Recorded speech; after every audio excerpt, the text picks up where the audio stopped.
If your supplement routine feels like a handful of pills every morning, it might be time for an upgrade. Quicksilver Scientific's patented Ultra Vitamin Packs, a comprehensive blend of essential vitamins and nutrients into one powerful formula, like vitamins A, C, D3, K1, K2, and the full suite of B vitamins. Using liposomal delivery to support better absorption, simplify your routine, and still give your body what it needs. Fewer pills, smarter delivery, Ultra Vitamin from Quicksilver Scientific. Get 10% off and free shipping at tryqs.com/podcast. That's tryqs.com/podcast for 10% off and free shipping. These statements have not been evaluated by the Food and Drug Administration. This product is not intended to diagnose, treat, cure, or prevent any disease. She's got a breakaway. She's all alone. She's going. Oh no, wrong goal, kiddo. It's chaos out there. Their stomachs don't have to be. Introducing Culturelle Kids Probiotics Plus Electrolytes. Sugar-free, more hydrating than water alone from the #1 pediatrician recommended brand. Youth soccer is never boring, but your kid's stomach should be. Culturelle Probiotics, the science of a boring gut. See website for details. The following is brought to you by the Social Suplex Podcast Network. This is All Things Elite.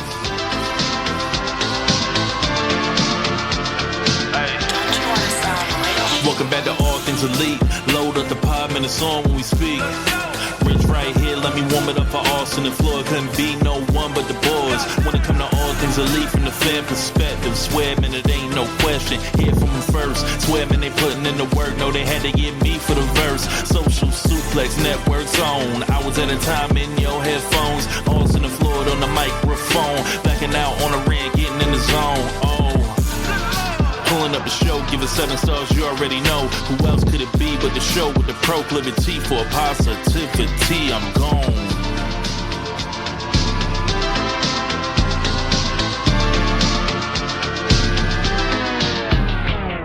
Hello, everyone, and welcome to the 327th episode of Social Suplex Podcast about AEW with proclivity for positivity. Welcome to All Things Elite.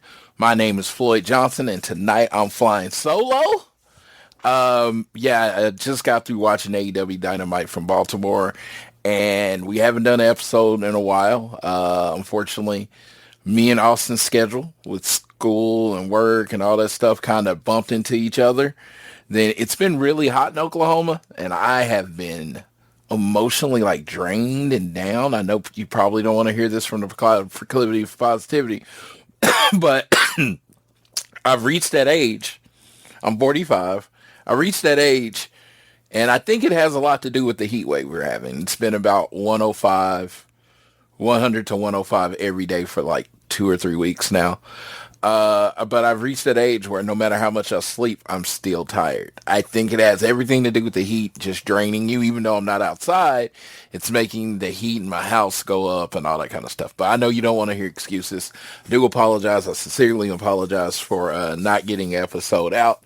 I'd like to thank to all the people that have reached out and checked on me because there hasn't been a new episode. I appreciate that.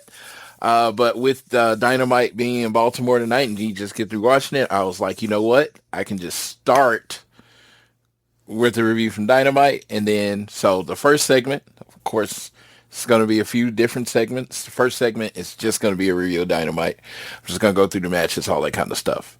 Then there'll be a second segment where I catch up, and that's just talk about all the big things that have happened since our last episode. I'm not going to do any details on show to show. I'll even give some super late thoughts on Redemption. And then the third segment of the show will be my AEW All In London plans, and that's just for people that listen, that live in London, and people that might be going over to London and want to know what I'm doing, what me and JR, because I'm going with JR technically, and then I'm going to the show with my boy Simon, what we have in store. So so that's the basically the layout of the show. It's going to be reviewing the Baltimore. It's going to be a hot take, because the show just ended about an hour and a half ago, because it was 2.5 hour show. And then it's going to be a catch up, just my thoughts on everything that has happened, including the Continental Cup, different type of matches that they've had announced for our AEW All In, that kind of stuff. I don't think I'll keep you long. Like I said, this is like my getting back on the horse episode. I'm hoping next week me and Austin have a really in-depth preview of AEW All In, and have the last review of what is it, AEW Dynamite, because it'll be in Scotland next week. Crazy thing is, my flight leaves right after Dynamite, so my thing is in I'll be at the airport in Dallas watching Dynamite, and then I'll be on an airplane. But because I'm 6 hours ahead of Austin, when we record, it'll probably be like early Friday morning. It'll be like early Friday morning for me, but it'll be evening for him. So I'm looking forward to all of this. It's going to be a good time. Thank you for, if you press download and record, or you press play on this show, thank you. I know it's easier to get people out of the routine of listening to your show every week. So hopefully I can give you that energy that if you hadn't downloaded it, you hear about it, and then you can get back into it. So episode 377. So before I get started, make sure you're downloading this fine show on YouTube Music or Apple Podcasts. Please leave a rating and review. And if you're so inclined, you can follow us at ATLE at Social Suplex, at Austin Summerwitz, and at Floyd Johnson Jr. on Twitter. As a reminder, please make sure you check out the Social Suplex Discord. And when you'll see that, you'll also be able to see links and updates on the Social Suplex newsletter. The link is definitely in the show. So the big news of the week is a lot has happened since we've last done this. So yeah, it's like I said, I kind of told you everything a minute ago. Just a combination of things. Just been kind of a rough month. I've actually seen Austin and Sydney and went to a show with them in Detroit since the last time we did a show, and we didn't even, we watched the show together and then didn't do a review on that show. So it was a little ridiculous. It's kind of crazy. I actually thinks my biggest hindrance to sticking to shows every week is that I go to shows, and then after I go to shows, I never know when to record. But I will be taking my stuff with me to London, so hopefully we can record right after all in. JR will be with me. Maybe I can get him on. We'll figure it out. But also with Austin working football, I'm going to try to get some special guests on here with me to talk about wrestling, talk about AEW, just to get. So it'll be a lot of me leading the show, a little less Austin, because he has a big boy job. So he doesn't have the amount of free time that I have. So here we go. Let's look at tonight. AEW Dynamite live from Baltimore. My friend Dave messaged me during the show, and he's like, "What's up with all the talking?" And I'm like, "Oh, if you think about how AEW does All In every year, the go home show for All In is effectively this show. This was the go home show, because next week they're in Scotland, so they try to give a really big show to because they don't go to Scotland very much, and the crowd's gonna be into everything, so they tend to. This is the go home show. This is closing the thread on a lot of the biggest feuds. So you actually had to sit down. You had to sit down with the men's main event and the women's main event. You had to sit down with those tonight. So it's like, yeah, this is what you do as we go to the go-home show. So let's go. I do want to start off by saying this, and this is to a friend of mine. Just because you love a wrestler, just because you're a fan of a wrestler or a company or a thing, you can not like certain things about them. I will say this, and I've said it before, and the minute I said it makes it you think it might not be true, but I love Kenny Omega. I think Kenny Omega's are one of the best wrestlers of our generation. I think we've had a great, amazing generation of amazing wrestlers, whether you're talking about Kenny Omega, whether you're talking about Okada, John Moxley, Bryan Danielson. We've had this amazing generation of wrestlers. So who you think is the best is based on your opinion. I mean, but we've had a great time. I mean, there's not a lot wrong. It's like FTR is my favorite tag team, and I think they're the best tag team I've ever seen. But if you come back and say you think the Young Bucks are the best tag team you ever seen, or the Briscoes or the Motor City Machine Guns, I'm never going to argue with them. Because, I mean, once you reach a certain level, and pun certainly not intended, but it's appropriate, of being elite. When you reach a certain level of being elite, you're just, to be in the conversation of generational talents, in my opinion, should be enough. Because, like, FTR is my favorite tag team, and it's like, if you're having a conversation about the best tag teams of the 2000s of this generation, if FTR is not in your list, I don't respect your list, right? And it's like, they don't have to be one, but they can't be any lower than 5. Top 5, dead or alive. Briscoe said it, and that makes, sense to me. And it's just like, you have certain teams like that based on what you like in wrestling. And if you're a WWE guy, the Revival might not be in your top 5 because they're just not really in your radar. I mean, their time on the main roster, as far as what happened on TV. I'm not talking about the house show performances they did, but what happened on TV wasn't super memorable. So I wouldn't argue with that. Young Bucks, their Generation Me stuff. If you go back and say that stuff was really good, that's great. They weren't really presented like that. So if they didn't catch you until later, I get it. So it's just like, to me, when we get into these conversations of pockets of stuff, and people like, oh, that's my favorite, so I gotta like everything about them. That's not how I work. I mean, I can FTR is my favorite tag team. I could list a few things about them I don't like, because I'm 40 years into this. I'm a very critical professional wrestler watcher. So I don't think anyone's perfect. I think anyone can improve. I've never seen the perfect wrestler. I've seen people I think are perfect in-ring performers. There's people I've seen that are perfect at characters. And like I said, when I go through my list of favorites, it's generally how you rank in these multiple things and whether you do. Like right now, Takeshita's my favorite singles wrestler. I think that Takeshita should be in any conversation of best wrestler in the world. I saw a Twitter comment that said Kyle Fletcher was better than Takeshita and it wasn't even close. And I do not go on Twitter and defend people. That's just not my thing. But I literally wanted to go in on that person. I'm like, not even close? Like, what are you watching? I don't know. Kyle Fletcher's amazing. Takeshita's amazing. But the problem is when you get in these arguments comparing people, the only way to win, to quote unquote win, which there is no winners, even having an argument kind of makes you a loser. But when you get into arguments and stuff, the only way to say I like Takeshita is to disparage Kyle Fletcher. And it's like, I don't want to disparage Kyle Fletcher. I love Kyle Fletcher. I just prefer Takeshita's in-ring style. I think if they both do a move, Takeshita does that move better, right? I prefer the Falcon Arrow over the Brainbuster. I think Fletcher gives a lot too much to his opponents at this point in his career. I do. I think he gives too much. I think too many of his matches are just close. But honestly, there's some Takeshita matches where I think he gives too much. Just kill people.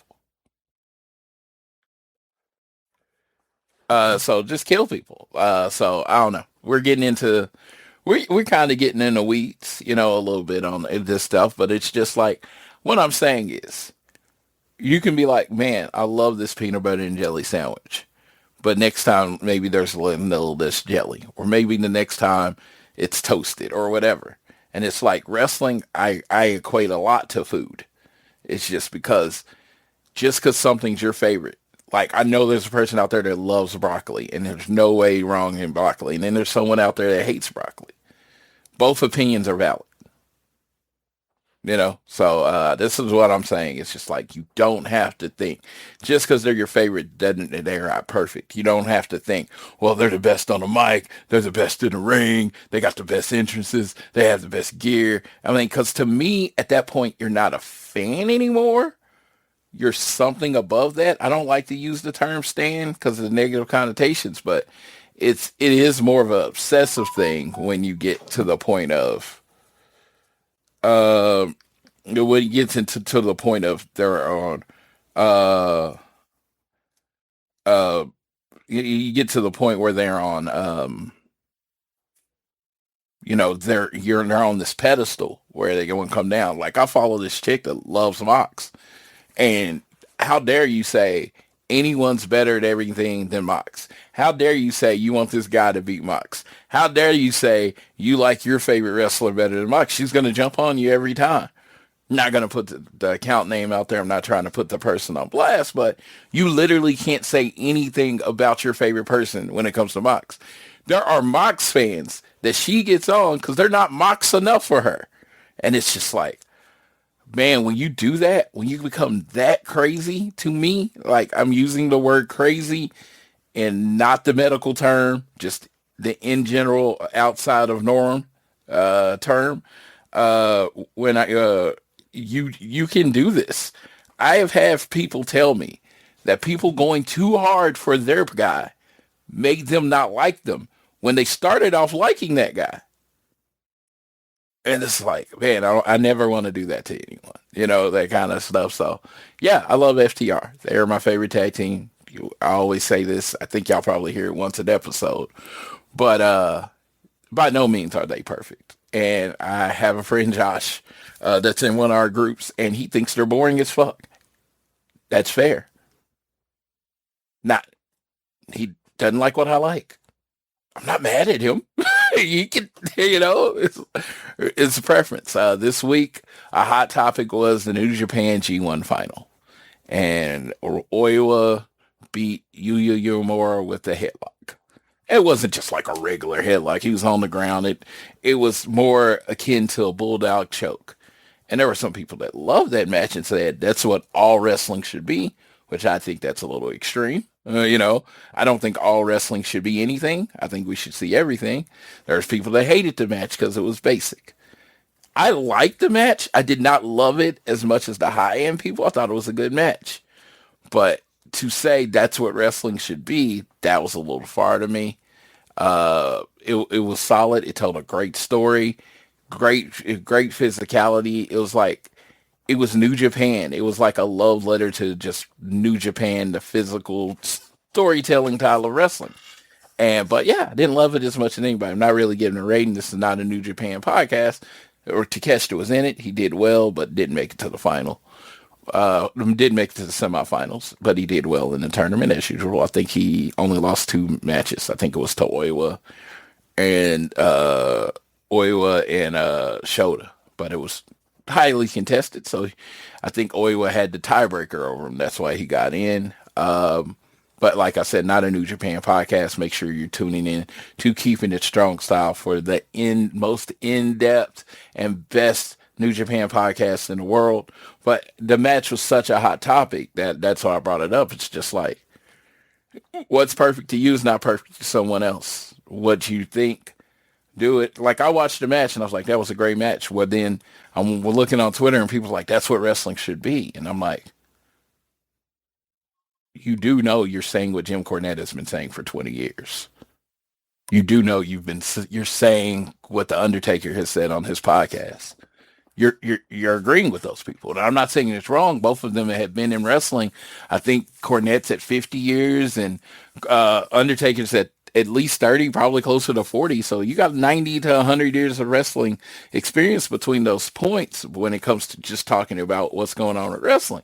But I understand you're leaning towards them, and I don't feel like that's what you want to do, but that's what you're doing. Because I don't think all wrestling should be anything. Also, I don't think every donut should be a glazed, just a regular glazed donut. I don't think every pizza should be cheese. I don't think people should be shot for having pineapple on pizza. I won't eat it, but that should be an option available for the people that do like it.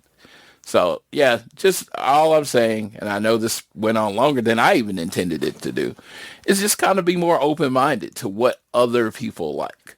And I know it's crazy that I'm saying such blasphemous stuff, being an AEW fan, and I'm supposed to hate everything else. I'm supposed to hate the WWE, New Japan, Impact, but I don't. I don't.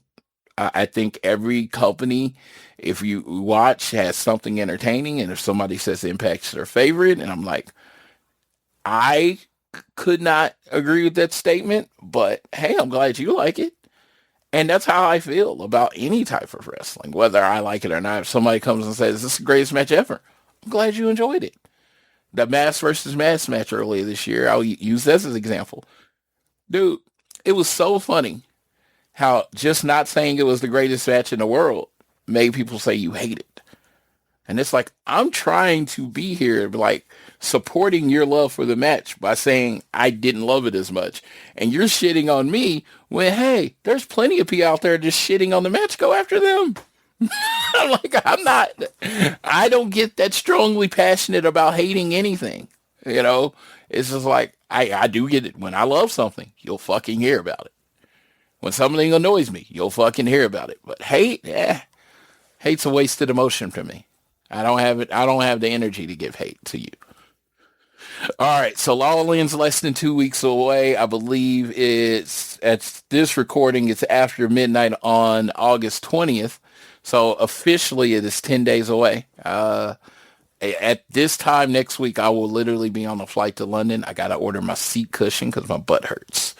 So we started off the show from Baltimore.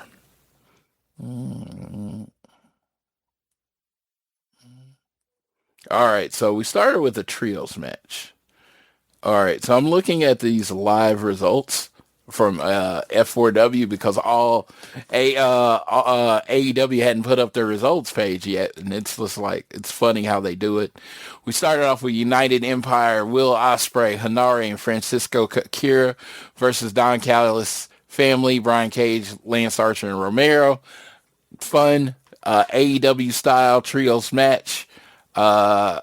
You know, there was this really funny moment, in my opinion, of Akira trying to slap the Giant, which is Lance Archer, and him just completely no-selling it. That was pretty hilarious. The end of the match came with Rocky Romero doing his victory slide in the corner, and he positioned himself perfectly for the Ospreay hidden blade for the pin. This was a fun match. I loved that Ospreay's crew came. I thought we might see a swerve where, like, Callum Newman and the rest of the United Empire put a beat down on Ospreay. Glad they didn't do it. Okay. Of all the things, this Ospreay and Omega match, and I will talk about it later in depth, just seems like it should just be about them two. It's like, yeah, so it should just be about them two. Next, Renee backstage with Kazuchika Okada, asking her thoughts on the international title ranks. He says nothing's more important than family. If he's to win, he expects Fletcher to raise his hand at the end of the night. But you know, and if that means Fletcher regains, he'll be happy. But if it means Okada becomes new international champion, Fletcher to be happy for him and raise his hand in the center of the ring. One thing I said I thought was funny. He never said he would raise Fletcher's hand, but he does expect Fletcher to raise his hand. Okada's dick character and obviously Don Callis' favorite. If you're paying attention, he is Don Callis' favorite. So if you pay attention to that, yeah, he always gets the preferential treatment. Kyle Fletcher comes to the ring, says he's in the midst of his greatest international title reign. He says he trusts Don Callis with all his heart, so he's willing to go along with this plan. But Okada has to know his role in this. So basically what he's saying is, Okada, you are the support system, and you're just supposed to help me take out Takeshita. But he says he doesn't matter. Yeah, they both hate Takeshita. Takeshita's probably still licking his wounds from losing the G1, but he's still the most selfish, narcissistic. Before Fletcher continue, my boy comes out. Big Take hits, and he hits the ring. A fight is on. He hits the half and half. Fletcher hits the half and half, but ran into the Blue Thunder Bomb. Takeshita wants the power drive knee. Fletcher blocks. They trade tombstone attempts, and Takeshita spikes Fletcher with a poison runner and power drive knee before planting Fletcher with the Raging Fire, raising the international title high. The great thing about this segment is, this segment, to me, lets you know everything that's great about Takeshita. Like, is Takeshita going to cut the most memorable moment? No. He might say a word or here, like when he called Okada a bitch, and he had those things. But this is what, this is what to me Takeshita does best. There are about 6 moves that he does that other people do that I think he does better than anyone in the world, including the Falcon Arrow, the Blue Thunder Bomb, that tombstone into the German situation. The power drive knee, I can't say it's better because you're comparing it to a move like the V trigger in Ciampa's knee, and I think they all look just as good. But I just think he's so good at execution of professional wrestling, the emotion he carries. That's why I like him. Fletcher, yes, same thing. Everything I just said about Takeshita, you could say about Fletcher. With the boot in the corner and the brain buster and all the great moves he does, but he also can cut a good promo. So I could see people preferring Kyle Fletcher because the man's like literally was not comfortable talking initially, and he is so comfortable. You just put him out there and just give him a mic now. So, but that's going to be exciting to like. I wouldn't ever call a triple threat my dream match. I mean, the only triple threat. I actually can't see. I said never. The only triple threat I could call a dream match is the Young Bucks versus FTR versus Cope and Christian in a ladder match. That's a dream match for me. If that ever happens, maybe All Out or whatever, whenever it happens, that would be a dream match for me. So, but very rarely is a triple threat going to be a dream match. But I do think this has a very good chance of being the second best match on the card. For All In, which the best match on the card is going to be Kenny Omega and Ospreay because you literally have 2 generational wrestlers. So barring any kind of weird shit, yeah, it's going to be pretty fucking good. Renee Paquette sits down with Kenny Omega and Will Ospreay. So they have this sit down interview. Kenny Omega is in full cleaner mode. He is in full. He's not a heel. He is a very sure of himself, cocky face that absolutely believes he is better than his opponent. There's a difference between that and a heel. Okay? He's not cheating. He's not trying to trick him. He's just going straight at him. Now, this is, if you like sports-based presentation, in my opinion, this is sports-based presentation. These are those Showtime shows where they'd have the interview and they have the 2 fighters and they talk about the fight and they get a little nasty and talk a little shit. My friend Dave messaged me that he thought this was the most boring thing ever, and I'm just like, dude, this is not my cup of tea. I mean, this whole thing, but I thought if you're going to do a talking segment between Will Ospreay and Kenny Omega, this was the way to do it. It's not my favorite thing, but he was like, this is the worst. This is terrible. He went so hard. He made me start defending it because I was like, he made me start defending something I didn't really like because he was going so hard saying it was bad. And I was just like, okay, chill out. I didn't like it either. I don't think it's the worst thing I've ever seen in wrestling, but it's just not, not my cup of tea, but, it was hilarious. It's hilarious how they do that. And I'm glad I caught myself through it because I'm about to go off and I'm like, dude, I'm about to go off on you on something I didn't really even like just because you went too hard hating it. And I was like, no, I'm not doing that. So I caught myself in that. But that being said, not really my cup of tea. Neither. When it comes to Will Ospreay and Kenny Omega, I don't want to see them talking. August 30th, they're going to come out and they're going to have their elaborate entrances. Kenny Omega is going to do some video game character or something I've never heard of. And he's going to have music and it's going to be amazing. And crowds are going to go through. And then there's going to be nerds on the internet like, how did you not know he was referencing this? And I'm like, I have sex. I don't know. Whatever. And then there's going to be a guy. Then Will Ospreay's going to come out with some kind of Assassin's Creed gimmick. And everybody's like, oh, my God, that's from this particular game and this is a segment. And they're going to be like, oh, my God. And I'm like, how do you know that? I mean, they'd be like, how do you not know that? I was like, I've never played an Assassin's Creed video game that wasn't a demo in my life. So I literally don't know the lore of Assassin's Creed. And this is for all the people on here that might not know the lore. And I'll be like, oh, okay, that's okay. Oh, their gear is cool. Their gear is cool. Then the bell will ring. And I will be locked in like I have never been locked into anything else. Because these are two masters of their craft when it comes to the in-ring work, in-ring storytelling, in-ring work. They won't say a word to each other. It won't have to be like this, like other places where they're like talking the whole match. These dudes are going to tell the match with the physicality of their body, and one guy's going to win. We'll likely know who it is.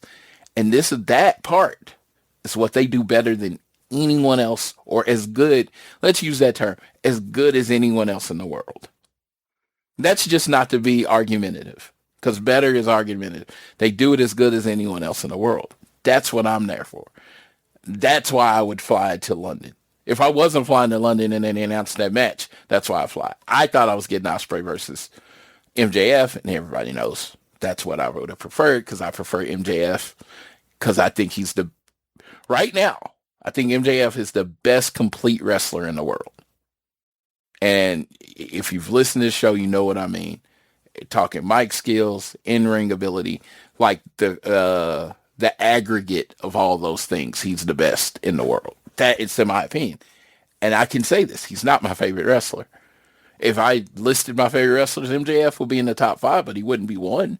But I do think he's the best wrestler in the world. So, see how that stuff. Yeah. Okada and Ospreay went to a lot of deep stuff. There was a lot of New Japan, and like what you did in New Japan and what you did in that. And it's like, for someone like me that has watched it, I know the history, right? But if you're someone like, my friend Dave bringing his kids in, they probably hadn't watched it in a few weeks since the last time they watched it with him. They're like, yeah, I don't like this. And I can get it. There's nothing wrong with that. But lot of deep lore here. A lot of lore here.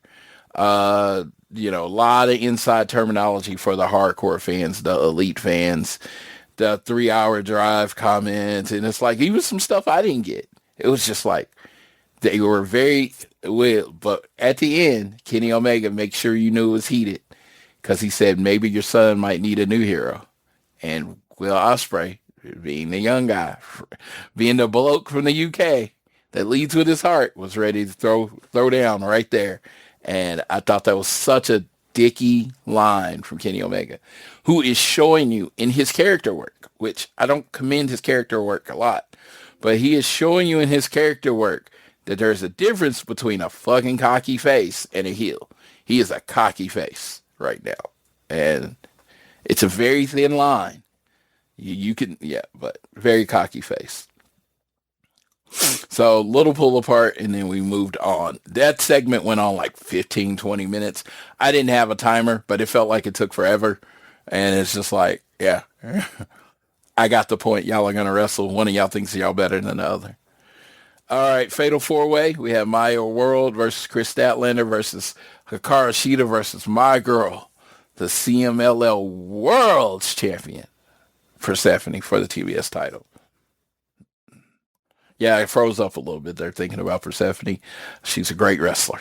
Now, I do love me some powerhouse women, so you had her and Chris in there, and I do love Shida. Maya World has not grew on me yet. I can say by someone, she's not someone I care about yet. I always leave myself open to hear about things. I leave myself open for my change. I don't know what else I need from her. I would love to tell you what it is. Not there yet. The other three, great. Honestly felt like your standard boilerweight four-way match. There was this part in the corner where they were going to do like the tower, the suplex, 2 powerbomb things. It seemed like they got messed up. It actually made it work out, because I always hate how contrived that looked. So the fact that it wouldn't work one time actually is something that appealed to me. I know there's probably people online screaming, botch, because that's one of the other favorite words of the wrestling business that honestly don't know. They know what his come to represent, but doesn't really know what it really means, because they could have done what they did tonight on purpose. Probably not, but they could have. But I think more people should do it on purpose. The fact that you got the one chick on the top, And you had the two that were going to double suplex her. And then this one chick comes out and power bombs. It's like, when you see you're in that position, why wouldn't you just move? But of course, you could ask that question about probably everything in wrestling. The finish of this match came when World hit her bridging fallaway slam. Tried to hit her bridging fallaway slam. Statlander countered, looked for the Wednesday Night Fever, only to get roared up by Maya World. Perfect ending to this match. Maya World said before the match she hoped it came down to her and Chris Statlander. It kind of did, where she had to pin Chris Statlander. Sheeta and Stephanie didn't really have anything in it.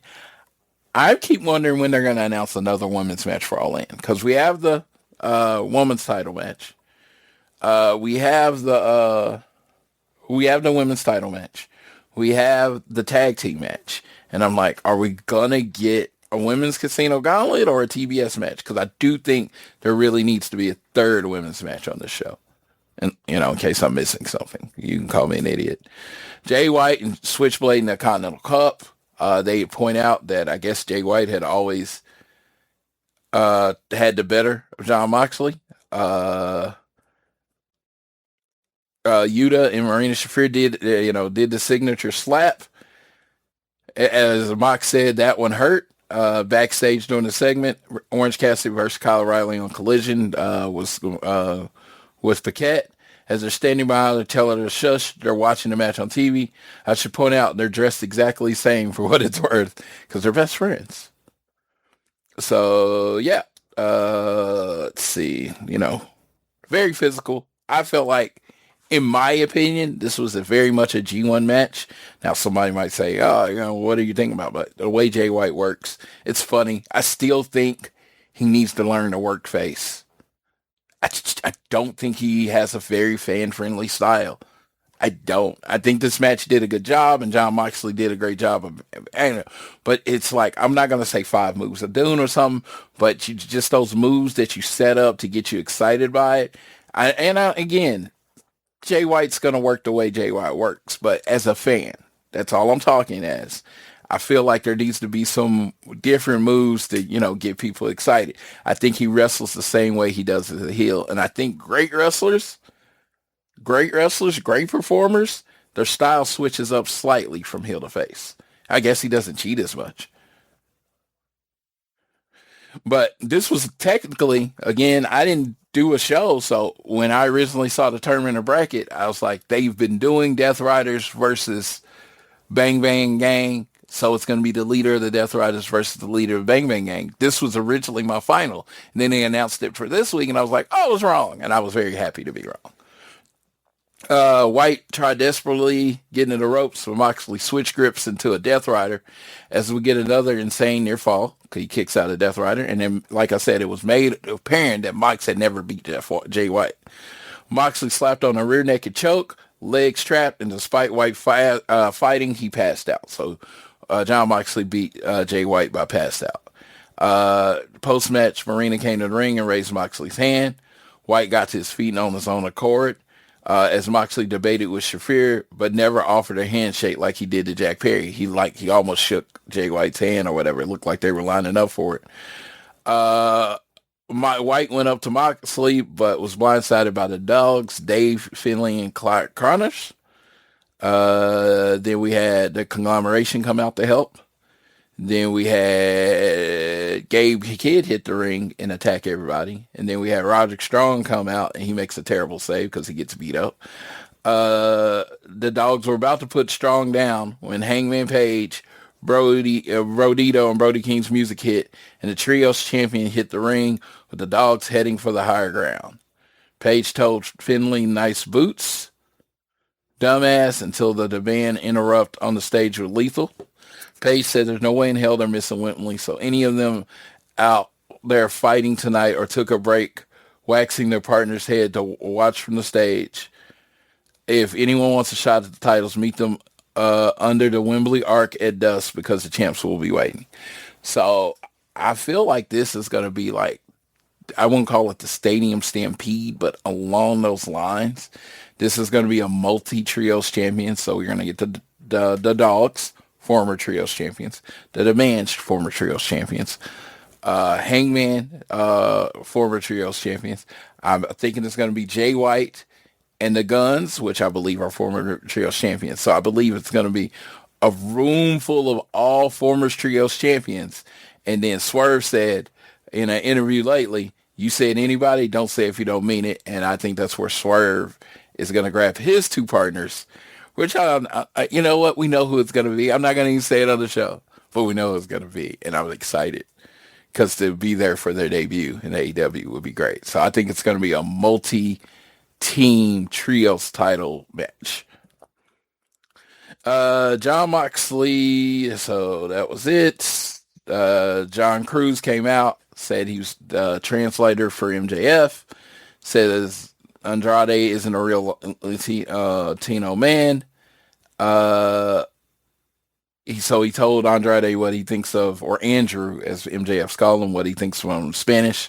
Andrade comes out after Cruz said he isn't a real Latino man and says he himself is better looking than Andrade and would kick his ass even if Andrade was there tonight. Cruz went to leave. Andrade's music hit. They had a short match where Andrade hit two moves. And then hit another DM and asked him how he know. Where Kay could, was that when MJF came on the screen? Yeah, so MJF and Andrade had a talk about the gauntlet. Yeah. Ray Naked sits down with Willow and Mercedes. It turns physical. They got in a fight. Mercedes actually got a very compelling reason why you should root for her, saying Willow has taken everything from her with a smile on her face. And she called her a dumb bitch. And then they found each other in the ring. Nightingale shoots a double leg, gets her licks in until security pulled them apart. Both ladies break free multiple times before Monet is pulled outside. Nightingale is the one stand tall in the ring as her music plays. It was funny. So one of the security guards was Carrie and Monet. And it was just like, she was nothing to him. He was like sack of potatoes. That's how small that woman is. I love it. Swerve Strickland is backstage with Prince Nana, who asks if Hangman said anyone could challenge for trios titles. Don't say it if you don't mean it. Strickland walks away and Nana asks, whose house? And the crowd scream, Swerve's house! Again, somebody with a chant like that looks like he does, that wrestles like he does. I don't know. Feels like he should be always in the major part of it. Like, and this is not me, like, it's just Swerve has become, with his work, his size, everything changing about him, he has become an AEW original. You'd be like, well, he was in WWE, he was in that. But yeah, look at how he looks now. Look at his presentation now. It's nothing like it was before he got to AEW. Everything that he does now feels, except the Who's House, Swerve's House part, he's been doing that for years. It feels unique to AEW. He feels like an AEW original. And it's just like he should be in the big parts of everything. Just, again, my opinion. Fan opinion, looking at the show. We got Nigel McGuinness versus Hechicero. Very ground-based match. I know this is not going to be everybody's cup of tea. But the story was, it was like, it had this very realistic moment because Nigel McGuinness was, a heel. He was not a great person most of his career. So he goes on and he tells, if you go after my injured heel, I'm going to go after your mask. So there were plenty of times in the match where Hechicero would be going after his heel and Nigel would start going after his mask, just being smart. At the end, how it comes out, Hechicero charged for a single leg, but McGuinness kicked out of the leg and Hechicero took a neck bump. Locked in a guillotine choke, and Hechicero ultimately passed out. Says this match was lopsided. McGuinness somehow pulled off the victory from behind, which I believe this is the story of this going forward.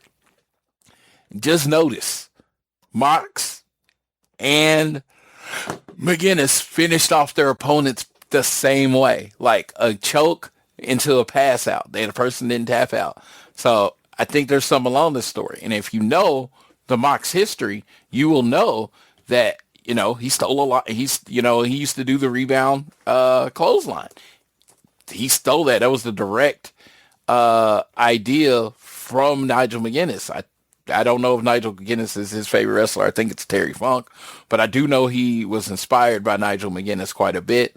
So the fact that they had a match on the same night, finished the person the same way, maybe that's foreshadowing what the finals will be in the UK. All right, switch. I exited out of the screen. Now I'm scrolling back down to get to where I want to get. And now there was a pop-up that said I was looking at a bad site, which I don't think F4W Online is a bad site since I've been on it lots of times. All right. As we're scrolling. What's the next segment? Oh, Kevin Knight calls out Darby Allin. He has security check him for weapons as it just showed up and he didn't have anything. Knight said Baltimore isn't ready for worthy of seeing him fight, but he still tells Allen to get the ring. When Allen was hit by the most pyro you've ever seen, this was very much a WWE sports entertainment segment. And then Knight jumps on him, charging him with the clothesline. And it was set up by the Don Callis family. Knight placed all Allen and Trio Woe and chair on his face and hit the coast to coast, with Allen brutally bending back in the process. Allen's out cold as Knight held up the TNT title. And it was like, will Allen even make it to Wembley? Doctors come out to tend to Allen, and Steve Borden, Sting's son, is out as well. Allen is loaded out on a stretcher and brought to the back. Allen, holding his place with one hand, held Borden back with the other, as Knight said he wasn't ready for it anyway. The live crowd chanted, "We can't see this," as it happened. I mean, if you're in the ring, there was a lot you couldn't see, especially like the backstage segments and all that shit. The Elite had an Elite-style trios match versus the Don Callis family, which is Jake Doyle, Mark Davis, and El Clone. And Mega hit a V-trigger and a one-wing angel on Doyle for the win. Post-match, RPG Vice and Lance Archer come out. They come out to attack. They're getting the better of them. Then Adam Copeland's music hits, and he comes out to attack. Don Callis family starts getting better at Copeland. And then Christian comes out, and he's like, once they start getting better at Copeland, he tries to attack them. And during the fray, the Raucous, the Young Bucks hit Christian Cage with a double super kick, and that causes a problem between those two. So Copeland and Bucks shove each other out to start going after the Callis family up the ramp, leaving Omega alone in the ring. Before Omega can say anything, Will Ospreay's music hits, and he heads to the ring. As Omega said earlier, he had something to Ospreay. Said all he had left to say to Ospreay is security, get him out of here. It's like Ospreay called him a pussy. Omega said, take your tail between your legs like the little English bitch you are. Ospreay stopped at the ramp, said he's going to kick the shit out of Omega as he hits the ring, gets in a few shots before the two security guards pull him back, allowing Omega to fire off a V-trigger. Omega beats up the guards, tells Ospreay he has one last thing to teach him, dragging him to the apron, delivering one wing angel off the apron through the table to holy shit chants. And that is how AEW Dynamite ended. Now, with that ending, do you see what I mean? That it was the go home show? That's a go home angle. The next time you really should see Kenny Omega and Will Ospreay in the same space should be All In. I mean, of course, we got Scotland next week. We got Scotland, and we got the Collision in Reading. I imagine neither one of them are going to be on that show. Then we got the Scotland Dynamite. And I imagine, they'll say their last things, but that should have been the last physicality between Will Ospreay and Kenny Omega. That should have been the last physicality between Mercedes Moné and Willow. That should have been, we might get a little bit more physicality in the tag match. But yeah, everything else should be about the undercard. That was effectively the go-home show for the main event. I thought it was a solid go-home show. If you think about that, again, there was a lot more talking than it has been. But again, the last few weeks have been wrestling. So if you come back and say, oh man, there was two talking on this episode, I mean, there hadn't been. We were due for an episode like this. I thought it was a really good episode. Me making quote unquote excuses for it doesn't mean I didn't think it was a good episode. I actually was pretty into everything that happened. Solid episode of Dynamite leading to Collision and Reading. The only thing I know about Collision is that it's Kyle O'Reilly versus Orange Cassidy and Eddie Kingston versus Hechicero. No, not Hechicero. Who's Eddie Kingston wrestling? God damn it. Oh, yeah, Claudio. So Eddie versus Claudio, Kyle O'Reilly versus Orange Cassidy. And then Willow is giving Maya World, she promised Maya World she'd be her first contender. So Willow is giving Maya World a shot of the AEW Women's title. Spoiler. Okay. Anytime a champion in AEW rushes to get into defense right before their next title shot, they are losing. Trios, demand. They rushed and gave the Rascals a title shot the next night. Next week, their next defense, they lost. Willow's rushing to give Maya World a title shot. Next week, Maya World, Mercedes beat Maya World. Maya World against Willow. Willow's going to beat her. Mercedes is going to beat Willow. And I'm not saying this based on anything other than I've kind of kept the formula of what Tony Khan does. When he rushes you to a title shot really quick, generally means you're losing on the next shot. So we will see. I would love to be wrong. Willow's my favorite women's wrestler that is currently wrestling on the women's roster. So of course I want to be wrong. Probably not though. Let's be real. Not usually. All right, that was it for AEW Dynamite. That was their little Collision preview, which wasn't going to be a big one because they didn't talk about it a lot. But Collisions from Reading, Pennsylvania. My friends Laura and Kendi, who were in Baltimore tonight, will also be there in Reading, Pennsylvania. Hope they have a great job of Collision. So now it's going to be kind of freestyle because I'm going to talk about the last month of AEW. I'm going to talk about what I remember. So if I skip something, that means I don't remember it. It didn't affect me enough to remember it. But it's been a month. So, all right. So first, I'm going to start off with Redemption. Redemption led people to have the same argument about AEW that they have every pay-per-view. It's the cycle. They go on, put on a show, right? And everybody says it's too long. Everybody says it's too long. Everybody says it's too long. All right. To me, at this point, it's like going to McDonald's and complaining McDonald's tastes like McDonald's. This is what AEW does. They're not changing. Tony Khan's not changing. I effectively did want to say this about that, though. The thing I asked for was they put it on an hour early, so the show ended an hour earlier. They put the show on an hour earlier. It ended 45 minutes earlier. They went 15 minutes over. But you still got out earlier. That was the ask. And like, I personally, when people are like, oh, you get, yes, they did exactly what I wanted. They got you out an hour earlier, 45 minutes to an hour earlier. I'd really like them to stick at their current pay-per-view length. So you did get out the full hour earlier. But obviously, Tony Khan's the length of the show is not going to change. How he positions the length is all that's going to change. Well, shouldn't be any complaints on All In because it's an afternoon show in America, first of all, and I believe there's a hard out at Wembley, so it can't go past a certain time at Wembley. So, yeah, that's all I can say. But all I can say is the thing I asked for is what he asked for. And then somebody's like, well, maybe they should do 2 hours early.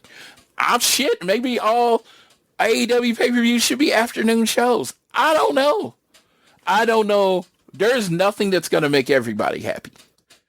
My whole thought process has been always with the East Coast people. My boy Dave, the Tampa people, all that stuff. It makes for very, very late nights. So it's just like, if you're going to do a 5-hour show, start them at 6. Get everybody out at 11. You're going to do a 5-hour show, start them at 5, get everybody out at 10. That's my only complaint. The quality of the show is the quality of the show. I actually thought of all of the pay-per-views I've ever seen, this was like a B or C level pay-per-view. There was a lot I didn't, like I watched but did not care about, or we knew the result. I am 100% on it, and I understand Tony Khan, the world title, unless it's a lights out match or something like that, or some kind of specialty match, has to be the main event. I say, fuck that. The best match should be the main event. The biggest match should be the main event. In this particular case, Willow beating Thekla, a strong champion for the world title, having all the confetti and the conglomeration with her, bringing her out of the backpack. That should have been the lasting moment of the show. That's what everybody should talk about. The tickets were sold. You didn't really announce them. You lost your MJF Kenny Omega main event, so that's what was the selling part of the show anyway. So you go with Mercedes and Willow as the main event. Willow and Thekla as the main event. The first women ever to main event a pay-per-view. It was right there. I mean, you had that match, and then you had a predictable world title match where you knew who was going to win. How do you not go with Willow? I don't know. That's just me, again, fan. I want to let you know, I'm not talking about will to sell the most tickets or putting asses in seats. I'm talking about what brings the most fan enjoyment. Willow ending the show, not only as the first Grand Slam champion, but as one half of the first women to ever main event a pay-per-view. First one-on-one women's match to ever main event a pay-per-view. That would have been the storyline. That's what you should have done. And this is not a hindsight 2020 thing. I said it before the show. I said it 2 weeks before the show. Willow and Thekla should main event. They should have main evented. Everything else in the show was fine to good. I thought there was nothing great on the show. And that was probably the first time I had watched an AEW pay-per-view. The first time I can remember, I thought there was nothing great on the show. It was a good show. It was a really good show. And if you're comparing it to what other companies done, other companies, that might have been one of the better pay-per-views of the year.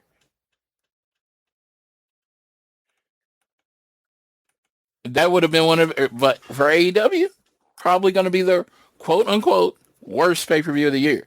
Still a good pay-per-view, though. It was just there. We got past it. It's over. Like I said, it's been a month. So there's nothing I'm going to say you haven't heard. But I do want to say, I mean, as far as the show, yeah, lower tier AEW pay-per-view. I wouldn't say it's the worst AEW pay-per-view I've seen, but I don't think like that. I'm not a worst person. You know how I was like, you'll see people and somebody's like, what's the best TV show you've seen? And you always have the person like, forget about that. What's the worst TV show you've seen? I don't do that. I don't think about TV shows. I hate it. Once I hate something, I generally just put it out of my mind. So was there a worse pay-per-view than that? Probably. I put it out of my mind because I'm looking for things I enjoy when I watch entertainment, not things I hate. So that's my thoughts on AEW Redemption. Detroit. Me and Sydney were at Collision to see the Motor City Machine Guns return. That, again, is one of my favorite moments. One of my favorite moments to be there for is just, I saw Ciampa this year. I mean, I could go through the list of people that I've seen debuted, but that's not what this is about. When the Motor City Machine Guns left Impact, and I thought they were coming to AEW. Shit, I think I said it on the show, like, hey, we're flat out coming to AEW. I mean, I was just off by a couple of years. And then they signed to WWE. I was so disappointed. I was like, well, I'm never going to get to see them in AEW wrestling all these great tag teams I want them to see. I was wrong. Motor City Machine Guns, and they got the perfect thing. The biggest takeaway from the Detroit show, shout out to the man for winning the Trios titles. But the biggest takeaway from the Detroit show, like I said, I'm slowly getting through things, is the crowd. Like, deserves is always a strong word. I know it's a used word often, but if you are saying crowd reaction, crowd intensity, crowd participation is pretty much measured. And because of that measurement, if your crowd is really into shows, they then get pay-per-views. That's the formula we're using. Detroit absolutely deserves a pay-per-view.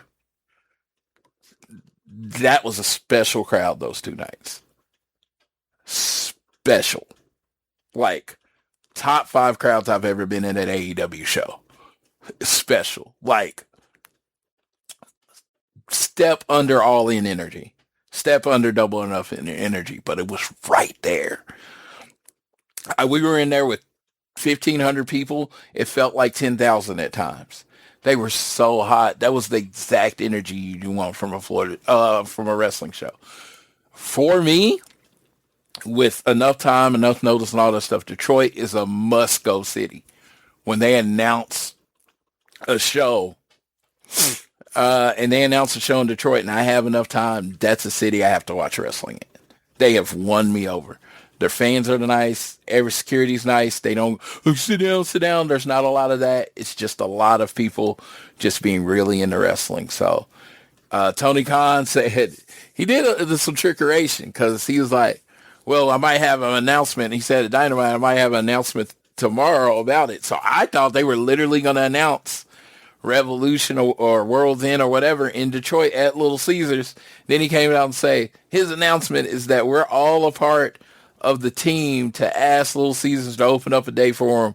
And he's like, we're going to bring back Dynamite. He guaranteed that. He's like, we're going to do our ROH pay-per-view. Guaranteed that. But he stopped short of guaranteeing the pay-per-view because he says we got to get Little Caesars. That was his thing. That was his message. It has to be Little Caesars. So, hey, we'll see what happens there. But shout out to Detroit again. Sorry about the sneeze. Shout out to Detroit again for being absolutely fucking legendary as far as the show. I mean, like, I had there was times where I was just watching the crowd because I thought the crowd was that good. Just like they were into everything. They were chanting the right stuff. They weren't trying to get their shit over. I mean, the big thing was the only time you could say they were trying to get their shit over is when they were screaming for a pay-per-view. But they've done that, I've been there twice, and they've yelled for it both times. Still haven't got the Motor City Machine Guns have not wrestled yet, which that's good. FTR still on a break.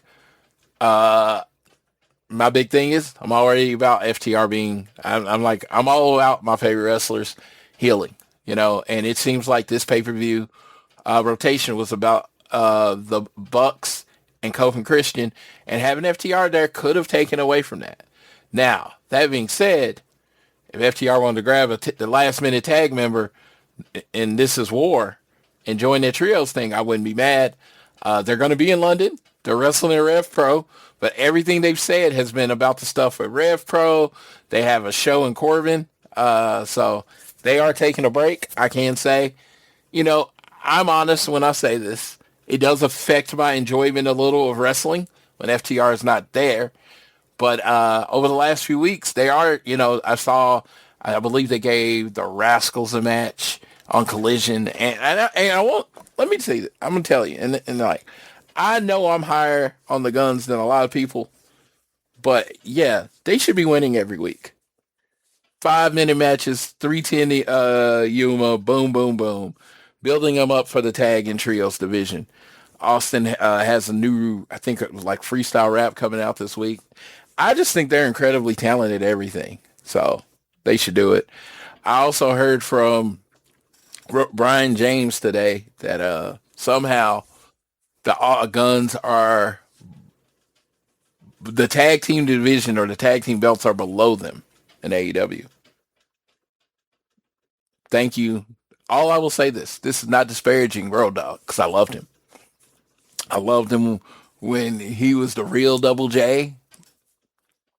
I loved him when he was in 3 Live Crew. New Age Outlaws, one of my favorite tag teams, definitely in my top 10 as far as entertainment value. I can do the opening. I think everyone can do the opening of the New Age Outlaws when they come out, like pretty much word for word, even though he changed the words every now and then. So, all around entertaining family. The Armstrong family has entertained me my whole life. I want to say this to say this. You don't understand the AEW product, that's fine. That's all you had to say. You do understand professional wrestling. You have forgotten and know more about professional wrestling than I ever will. Ever. I have no problem saying that. I have no ego about this. Once you work in the business, especially for as long as he has, there's nothing I can tell him about wrestling that he doesn't know, except how to be a fan. Because I do think at some point when you worked in wrestling long enough, when you've bumped and you've been in there and you've really been into it, you lose perspective on what it is to be a fan. You know, you think of them differently. And that's fine. But the AEW, we love our tag team division. And we love the Young Bucks. We love FTR. We love, now that we have the Motor City Machine Guns, we love the Lucha Bros when they were there. We love our tag team division. The only part that I've hated is that when rando tag teams like the Big Bill and Ricky Starks win the tag team titles, or, for me, Hangman and Omega being in the tag team titles, where it's not, the tag team division is not honoring the tag teams that the company has built. That's what we hate. So to say somehow the tag belts are beneath the guns, that means I didn't understand your statement. And I've read it, and I try to be very, like, oh, the guy's an idiot. I try not to be that guy. I try to really understand what you're saying. And in this case, when it comes to AEW and how they treat their tag belts and where the guns are slotted on the card now, I don't understand how you could say the tag team belts are beneath them. And that means I either misunderstood what you said or you said something incredibly stupid. I don't know which one it was. I like I said, I say show grace in these situations. But yeah. Another thing that happened, Dustin Rhodes, a 60-year-old man, actually didn't read something before he liked it on Twitter. Ha ha. Shocked by this. And I don't think people took it in as this perspective. This man was born in 1969. Okay? You heard me? I very much have liked posts that I shouldn't have liked. Realized it later and went and unliked them. I have commented on posts where the person was making a joke or making a statement and I didn't understand the joke and I replied like it was a real thing. And it was like, what the fuck are you talking about? I have shared, you can ask Rich Latta, there was this trade with the Lakers from a fake Shams Carney account that not only did I share, I copied and sent to every person I know because I thought it was real. It was one letter off. Rich caught it quickly. I didn't. Right? I've quote tweeted. I've done all sorts of things on pages without reading. I've liked because I just liked what the person looks like. I'll let you fill in what that meant. So when I saw the picture and he liked it, I had a feeling what he actually liked about the picture. And then when he was told he was wrong, he tried to correct himself. Again, I am not defending that man. I am defending that people do make mistakes on social media all the time. I work in IT. I am very internet savvy. You're going to have to work to scam me. And I've been scammed and caught many, many times. So you saying this 60-year-old man that may not be the most tech savvy person couldn't have accidentally liked a tweet and people are using it to say he's the worst person ever. All I'm saying in this situation is you got to be more forgiving in this situation. You got to kiss. Keep it simple, stupid. The simplest solution is probably the right one. He's like, I like this in the picture, so I like the picture. I didn't read the caption. I know many, many people that work in this marketing and stuff that say people never read the caption. It is known that people don't read the caption. But just because you're the person that reads everything that you want, and before you like a person, you go look at his 100 posts, and you're the most detailed and responsible social media person ever, that means he is. He is probably not. This is that simple. Is he conservative? And this is the way where I think it's obvious that he didn't do it on purpose. That dude has conservative views. Go to his Twitter. When he likes something, he stands on business. He does not back down. This case, he backed down. Why? Because he didn't mean to do it. But hey, I'll let you think what you think. I'll think what I think. We can respectfully disagree. What else has happened over the last month? The Continental Cup tournament. Oh my God. This is fucking brilliant. Oh my God. I should have started with this, putting over how fucking brilliant this is. The thing I hate about AEW tournaments, and again, I hate this thing about AEW, but I still love AEW as a whole. I know, nuance. It's crazy shit. I love that they didn't announce a bracket. They said these people are in here. It's a blind draw. Because when they did the brackets, unfortunately, Tony Khan makes very predictable brackets. So I'm looking at the bracket. I'm like, okay, these are going to be in the finals. And I was rarely, if ever, wrong. In this case, there is no bracket. We'll announce the people that are going to be in it, and we'll announce the draw every Monday night on this video on YouTube that you have to watch. Fucking genius. I don't know if this was Tony Khan's idea or whoever's idea. Hey, virtual high five, virtual pat on the back for you. If you come out online and tell us who you are, I'll buy you a beer in London. I just thought this was ingenious. Will Washington, if it's you, shout out to you. I don't know who it was. Of course, wouldn't even ask anyway. But it was a brilliant idea. Because you have just taken the predictability out of the tournament. I don't even know who's fighting who. I had my first guess, it's going to be Jon Moxley versus Jay White. Already wrong. Love it. Oh, it's going to be Nigel McGuinness? Maybe. It might be Jon Moxley and Nigel McGuinness next week in Scotland. Who the fuck knows? Orange Cassidy and Kyle O'Reilly on a fight.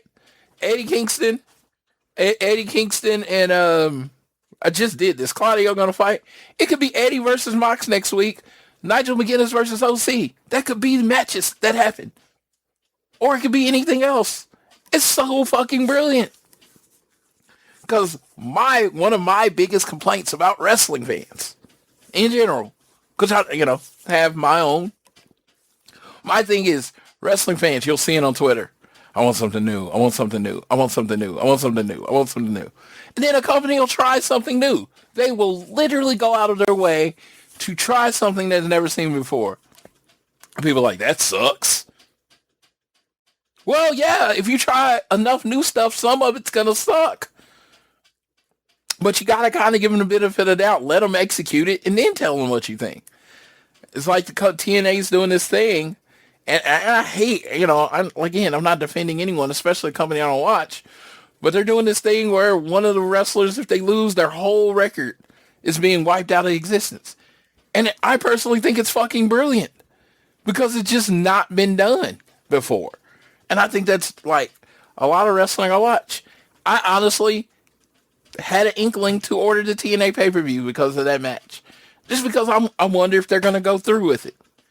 My biggest complaint is they'll introduce a stipulation. It'll be new, and it'll be obvious that it's not going to happen. Like the whole Hangman. I thought Hangman was going to beat MJF for the title when they said he was never going to defend again, and then MJF won, and I was like, fucking brilliant. So yes, try new things.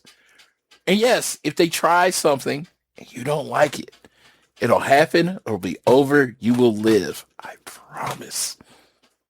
There's shit in wrestling I don't like all the time. I hated Kenny Omega and Hangman being tag team champions. The second time I've said it, but I really did. As much as everybody's like, it's the greatest tag team in AEW, I fucking hated it.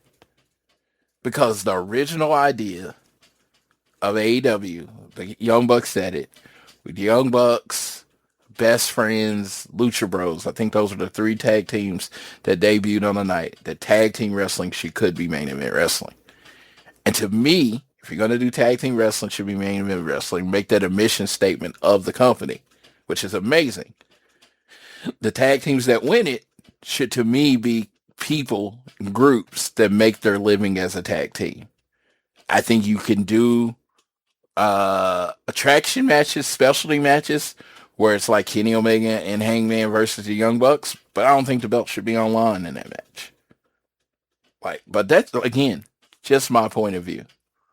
I think Kenny Omega and Hangman, I could go through the stats and show how few matches that teams have had before they became tag team champions, and it bothers me. But it's going to bother Floyd. It's not going to necessarily bother everyone. So, I don't know. I said this all, just show grace. I mean, they're doing a very difficult thing. Every time I go to a live event, Tony Khan says there's only one sport that goes 52 weeks a year. Only one sport that goes 52 weeks a year, and that's AEW. So they put on 52 unique Dynamites a year. They don't do best of Dynamites. 52 unique Dynamites a year. They put on 52 unique collisions a year. That's 104 collisions. They then have their pay-per-views. They then have ROH and all the other stuff that they put together. It is hard to come up with original and great ideas when you just putting out that much content. So I say, as an AEW fan, that you consider one of your dyed-in-the-wool AEW fans, or if you're not necessarily dyed-in-the-wool, but you're pretty hardcore AEW fan, just show grace, because they got a lot of hours of content to come up with every year, and that's hard. And it's not like, if we just do 52 excellent Dynamites, 52 excellent collisions, to 10 to 12 excellent pay-per-views, man, our life is great. No, you got to come back and do it again in 2027. And once they do it in 2027, everybody's going to want more. So please just show grace. Show, you don't like something, that's great. You don't like the whole show? Cool. Go say what you feel, but yeah, it's just like, I do think there's a way to complain without being mean. I don't know. Maybe proclivity of positivity. Woo, sunshine and rainbows. Whatever. All right, what else have I missed? I'm actually just kind of clicking through. Dax and Cash have both done individual interviews over the last month. Go check out their pages on Instagram to check out the interviews. Dax caught some shit for apparently people thought he said something bad about the Road Warriors. That is not true. But hey, people don't like Dax. It's that simple. They don't like Dax. They don't like Dax. They don't like Dax. So pretty much anything he says, they're going to find a way to flip it at times. Even though the guy, you can't name anything he's done bad except just be hardcore in love with wrestling. Like, literally. Name something FTR has done other than just be in love with wrestling. Everything that they do comes from that. Whether you like that he's Southern, bald, blah, blah, blah, full of himself, cocky, whatever you think. Literally everything just stems from loving wrestling. And that's the closest I'll come to defending him. Because like I said, the thing about me is before I comment on an interview, I'm going to listen or watch the whole interview, and then I'm going to get comments. That is so rare in social media now. Most people comment on the comment, or they watch the clip and comment, or they do this. Watch the source material, then comment on it.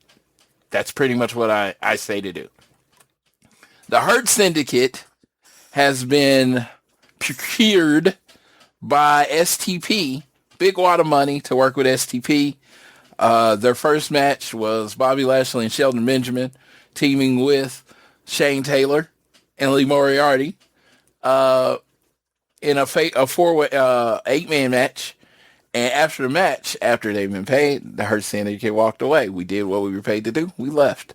So we're going to see what that comes out to then. I think that's very good. Very unique way to use the Hurt Syndicate. Even though I do want Bobby Lashley in the main event picture. I don't know how far in the main event picture I want them, but I want them in it. The Good, the Bad, the Ugly trios team, which is Hangman and Brodito. They beat the Demand for the tag team belts. So there's been this big argument on who is who in the Good, the Bad, and the Ugly. So I want to say this. First of all, this is the serious answer. As a trio, when yourself is the Good, the Bad, and the Ugly, from what I understand, not one person has to be good, bad, or ugly. That's just saying, depending on the situation, that team can either be good, bad, or they can be there when they get things ugly. I want to say that first. Now, this is the absolute troll in me. It is obvious who the Good, the Bad, and the Ugly are. The Good. Oh, Bandito. He's only been a babyface the whole time he's in wrestling. Everybody says he's criminally underrated as a wrestler. Puts on matches of the year. Has a great mask. Has a great theme. Talks good. Everything's good about Bandito. Bandito is the definition of good. Oh, Brody King. Brody King is the lead singer of a metal band. Was a group called the House of Black. Fully tattooed. Has one of the sickest finishes I've ever seen. Beat Max MJF in less than 2 minutes. Come on, let's be real. His name is Big Bad Brody King. Okay? 6'8" monster. There is no more definition of bad than that. There's only one more word and only one more wrestler. I didn't make the rules. But you know what I think is pretty ugly? Burning down a man's house and choking out a man with a chain twice to beat him and then take his belt. I think that's pretty ugly. So, not talking about physical good looks ugly, but things he's done in the past, pretty fucking ugly. So, there is your definitive Good, the Bad, and the Ugly. Hangman is absolutely the ugly one. And that haircut is fucking terrible. So, I just wanted to throw that out there. Because when they originally said it, I was like, of course it's Bandito. He's wearing a mask. Good-looking people don't wear masks. They show everybody their good-looking face. I realized how wrong I was in that statement. Because nobody is gooder than Bandito. And yes, I used the word gooder. All right. Conglomeration got Willow a backpack when she won the title. We talked about that earlier. It was all like butterfly and shit. Dude, it was fucking awesome. She carried her backpack all the time. But yes, the build to me, Floyd Johnson, the build of Willow and Mercedes has been significantly the best built feud match going into All In. They've done an excellent job of building that match with two amazing women. So looking forward to that. Let's see. Have I missed anything? All right, same tag team champions. International title, just going through all the titles. There's a ROH pay-per-view this weekend. So make sure you check that out. It's on my AEW. I think I'm caught up. I'm like, if I missed any major things, at Floyd Johnson Jr. on Twitter or AT Elite Pod at gmail.com. I've been checking it more. I haven't been getting any emails because I didn't check it for a long time. But yeah, or you can hit us up at AT Elite Pod on Twitter, or you hit up the All Things Elite chat in the Discord chat, the Social Suplex Discord. Any of those. If I forgot anything that you think was important, I watched all Takeshita's matches in the G1. Thought he did an excellent job. Thought he was the G1 MVP. Shocking, because I only watched his matches. I went to the first night in Chicago, watched all those matches. Other than that, I only watched his matches and then the final. That's it. That, for me, is how I can take the G1. I don't have all the matches in me. You can't pay me enough to watch Jake Lee matches. You just can't. I like Udo Ice, but I like him as a member of a tag team. I like Oscar. I like him as a member of a tag team. I love Shingo. I love Goto. But yeah, with, like I said, all the hours, I've said this many times on the show, all the hours of wrestling you intake, I think you should only intake as much as you can enjoy. And yeah, that's it. I truly think that. I'm like, if you only can watch, if your limit on watching wrestling is one Dynamite a week, that's all you can do. You'll just read the results of Collision. That's what you should do. I don't think you should force yourself to watch anything you don't want to watch. But that being said, I also, if you're not every minute, every second watcher of AEW, I don't really want to have in-depth conversations about AEW with you. We're just not on the same level. We don't take in everything the same. And it's fine. I'm not better than you. I'm not worse than you. You're not better than me. You're not worse than me. It's just our conversation is going to be weird because I'm just going to have all these details that you don't have, all these things that I'm taking in and that you don't take in. And it's going to change my opinion. And for me, and once you make an opinion and you're not taking something that happened on Collision into account, I'm pretty much done listening. Does that make me an asshole? I don't know. I try not to be. I try to be the best person I can on every day. But again, just like my favorite wrestlers, I'm not perfect. But I prefer to speak to people that watch every minute, every second of every show. That's just how it works. All right. That was the catch up to the best of my ability. And I gave it to you to the best of my ability. I went on a few tangents, but I like tangents. I hope you liked them too. AEW All In London plans 2026. I will be leaving here next Wednesday, August 26th at 9 p.m. Central Time from Dallas, Fort Worth, and landing in London, England at Heathrow at 12:30 on, technically, I guess it'll be the 27th. And that's where I'm going to meet JR, checking our hotel. Not going to give you all the stuff to come find me and murder me. But, we're going to check in our hotel. We got plans, two non-wrestling things we have. We're going to go to a 90s bar that JR really wants to go to. And we're going to go to Richmond, hopefully, to see all the stuff that has to do with Ted Lasso. So I've done Harry Potter. I've done all sorts of things. Never done anything Ted Lasso.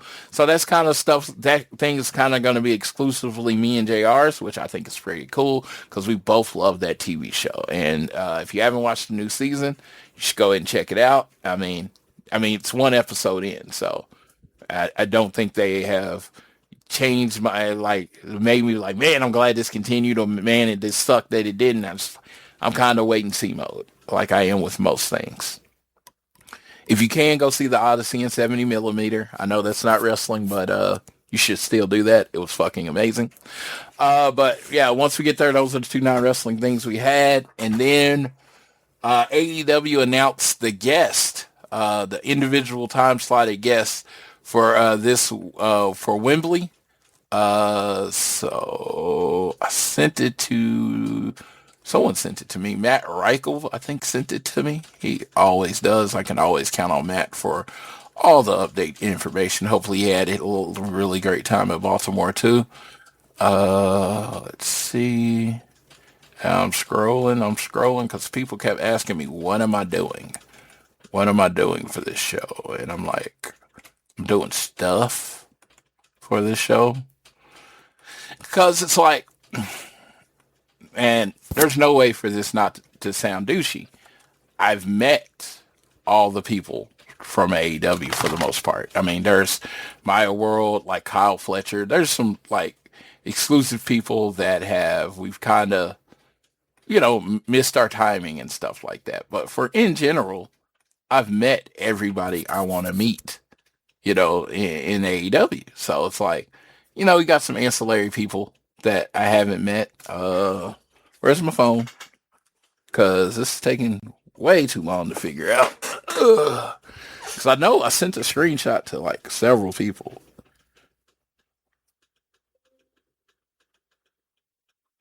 All right. So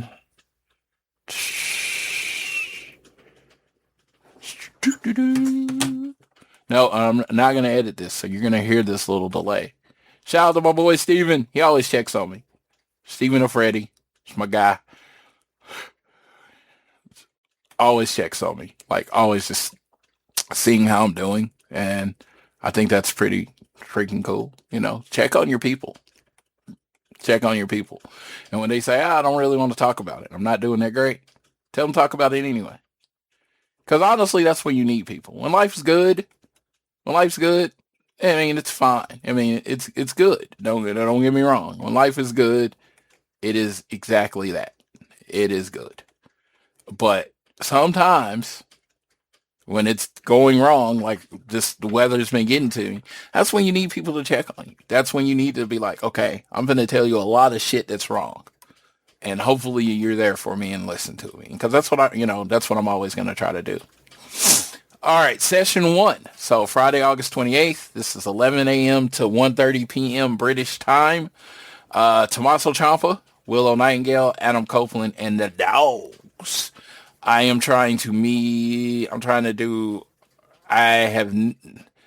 want a better picture with Adam Copeland. So that would be definitely high on there. I definitely want my pick with Willow. I think Willow and Adam are going to be the two most popular ones. So I don't honestly think if you go, you're going to get both. So I think I'm going to go with I'm probably going to go with Willow and then try to get the Dogs of Clark Connor and David Finlay. I imagine that's going to include Gabe Kidd too, now that he has come back. They didn't want to announce him because he wasn't back yet. Session 2, 2:30 to 5. It's Mercedes Moné, Swerve Strickland, Paul White, and Orange Cassidy. Again, I can't tell you who the most popular people are going to be. I assumed it would be Swerve and Mercedes, but Orange Cassidy is really fucking popular. We're going to go to Mercedes Moné line first, and then try to get Swerve. August 29th, 9 a.m. to 11:30 a.m. We got Andrade, Maya World, Will Ospreay, and Brodito. You think, Will Ospreay? No, I'm probably going to go Andrade and Maya World in that list. Brody King, Brodito, I tried to meet at Squared Circle Expo, but Bandito, I guess, had visa issues, couldn't make it to the show. So it'd be cool to meet them too, but my biggest, because I've met Brody King and Bandito individually. I've met Will Ospreay. I've met Andrade. The one person on this list of the 4 named people I hadn't met is Maya World. So Maya World would be the most important person for me in that situation. Session number 4, 12 to 2:30. We got the Jet, Kevin Knight, Jeff Jarrett, Darby Allin, and Speedball Mike Bailey. Yeah, I'm going to probably go to the session. I don't really care about meeting any of those people. I know there's some diehard Speedball fans that are ready to stab me. But I've met Darby. He's a very quiet guy. But once you've gotten a picture with him, you've gotten a picture with him. Really no reason to go back. I've met Jeff Jarrett like 912 times. Literally watched the show next to his wife. She's awesome. Karen Jarrett is awesome. Don't ever say anything negative about her in my play. So I thought she was awesome. But yeah, none of those 4 do anything for me. But I still go because I like to be around shit. And then session 5, which is the only session I don't have for, but because I reached out to Rev Pro, because their show doesn't start till 6, and the show doesn't start till 6. The show, I'm trying to do math. The show doesn't start till 6. And there doesn't seem to be doing a pre-show meet and greet, even though doors open at 4:30. So I'm probably we might end up going because I really, really, really want to meet the Divine Dominion. Like, it's the Divine Dominion, Kenny Omega, Mick Foley, and Death Riders. Kenny Omega, I've met. He's fine. He's a very quiet guy. Mick Foley, I've met. Very nice guy. Have not met the Divine Dominion. And then I have not, the last one is Death Riders with John Moxley and Marina Shafir.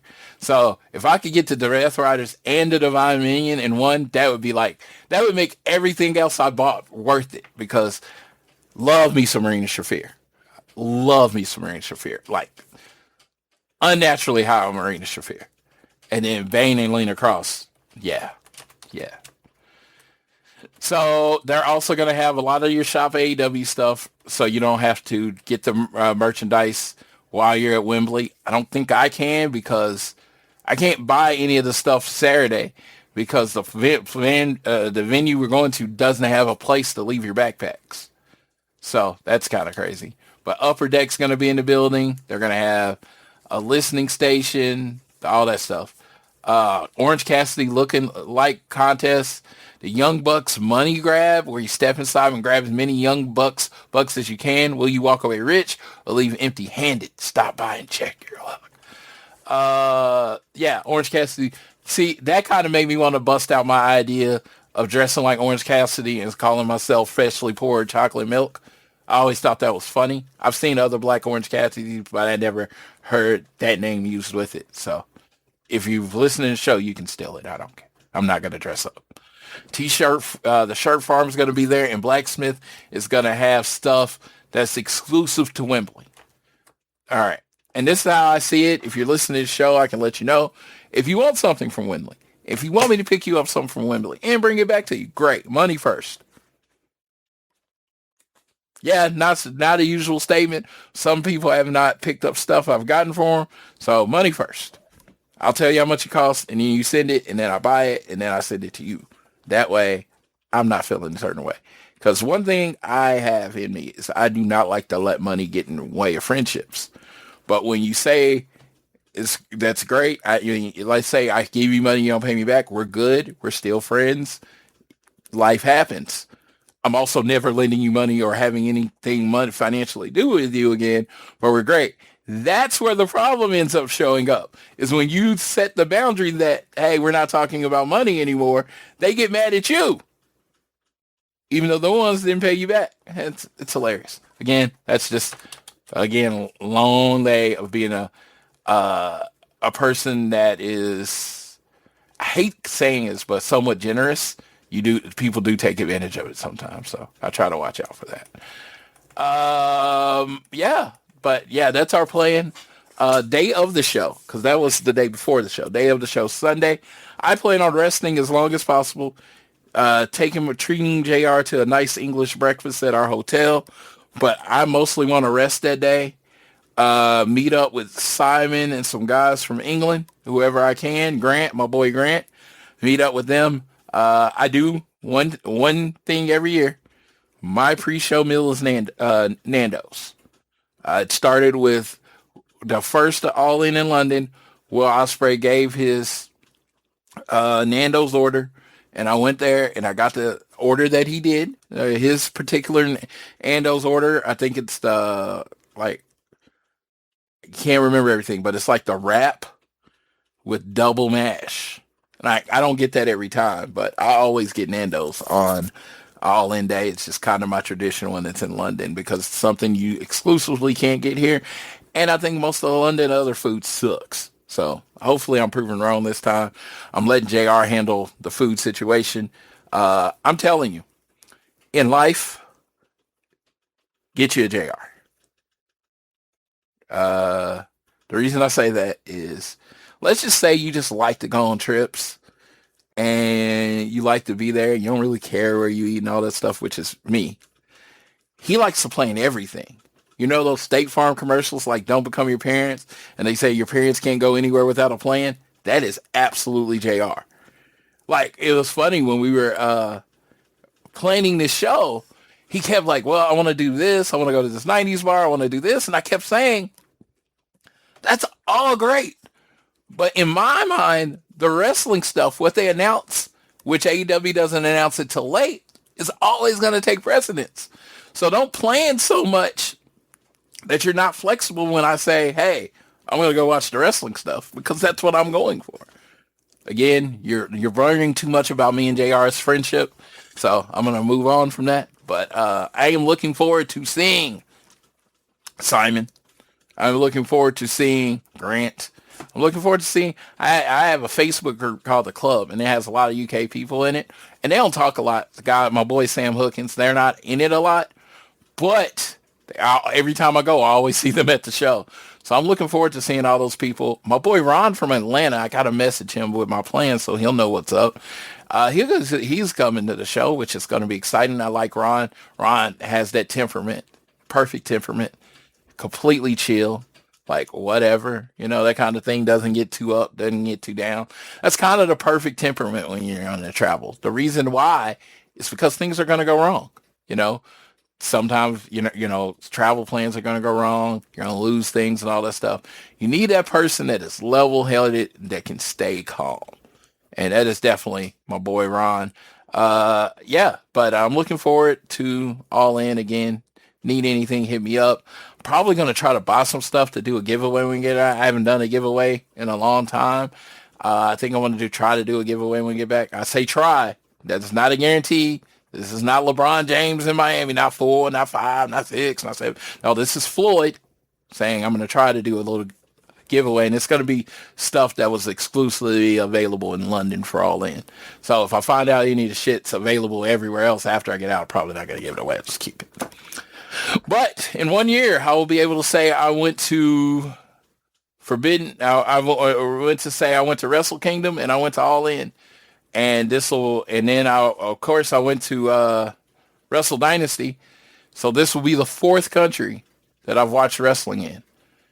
And yeah, I'm pretty happy about that. I know that might not mean to anyone else, to anything to anyone else.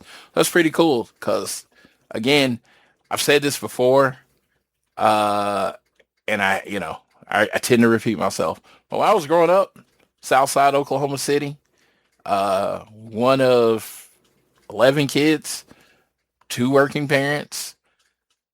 Shit, we couldn't afford pay-per-views. Like, getting a pay-per-view to me was the equivalent of traveling to WrestleMania. Right? And lots of bologna days, lots of ramen days, lots of government cheese days. Government grilled cheese sandwich is still one of the best things I've ever had in my life. But when you look at it that way, like, yeah, the idea that one day that I am not just going to be going to wrestling shows regularly. If I'm going to wrestling shows outside the country regularly. The first Wembley, I talked about how SummerSlam 92 made Wembley a must-go stadium for me. And it still is. And as long as they're in London and as long as I can afford it, I'm going to be there. But when you're down in the dumps, when it's 100 degrees 12 days in a row and you don't feel like you're doing anything and you're sleeping and you're tired, you forget in certain ways in life you're very, very fortunate. So to all my friends, because there seems to be a pandemic of down, like people that I generally count on to be in good spirits and good moods are all down right now. And when that happens, it's your jobs as friends to help lift each other up, even if you're both down. I don't want the crabs in a barrel situation where you're pulling each other down. I want to be the crab that's pushing the other person up to try to get them out the barrel. So if I'm down, I'm trying to help you not get down. And I'm going to find my purpose through helping you. So that's what I say all this as I ramble, to just watch out for your people. Ask them how you doing. If you haven't heard from somebody in a while, just send them a message. Hey, how's it going? They'll reply, they won't reply, whatever. But just let them know you were thinking about them. And this is usually the show that I do after the wrap up, but just wanted to throw that out there. But that is it for the show. I think I've covered everything. All In, crossed over 40,000 tickets distributed. That doesn't mean necessarily sold, but distributed. Probably on pace 10 days. Hopefully can get between 43 and 45. That'd be a great number. Lots of people in attendance. Don't let the turnstile town fool you. It's going to be a good time. But thank you for listening to me. Thank you for letting me catch up. Thank you, everyone, for your patience. You are all beautiful, beautiful people for sticking with me through this journey. I don't ever plan on ever going this long without a show. If we do go this long without a show, I very well probably will be dead. And I don't mean that in a negative. It's just, with this happening, I can't let this happen again. So you might get 2 shows quick, but I just wanted to get something down, get something you listen to, get you back in the pattern of downloading the show and listening to me. So join me on this journey. We're going to try to get fill-ins for when Austin's not going to be there. I'm trying to be better at that. Try to get better at knowing when he's going to be available, not be available. All the stuff that I'm not doing really well right now, just admittedly. So with that, since I already did the be good to your friends part, with that, I will leave you how I always leave you. Whether it is home, work, or school, always do your best to be elite.